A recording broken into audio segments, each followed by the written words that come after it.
Okey, tadi empat lah bercecah 340 km sejam, 340 km sejam, 340 km sejam. Sekejap lagi kita nak cocok komputer. Lori yang bawa komputer belum sampai lagi, kan? Jarang tau kita dengar itu hari arwah cocok komputer, kan? Ini Ducati pun kita boleh cocok komputer tau. Komputer yang masuk macam Night Rider tu, naik lori tu. Okey.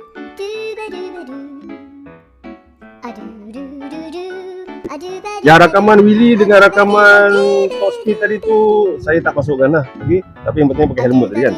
Okey, ni nak jual mindless, kita tunjuk kejap lagi, kan. Lepas tu apa-apa semua jajan semua Brembo lagi. All in. Aquapovic full system original. Full system tau. Platinum 2011. Okey. So trade in kita boleh cerita swap dengan Ferrari saja, kan. Kereta-kereta kita tak ambil terang.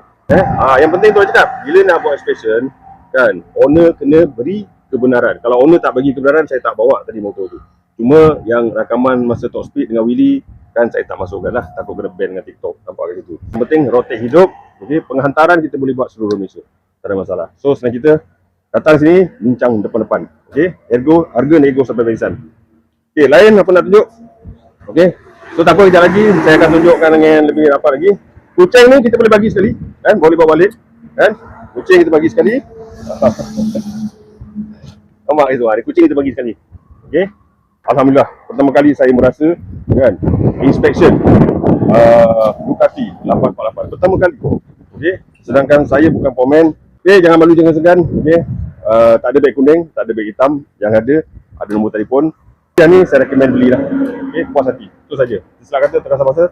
Ampun dan maaf. Assalamualaikum. Terima kasih dan bye-bye.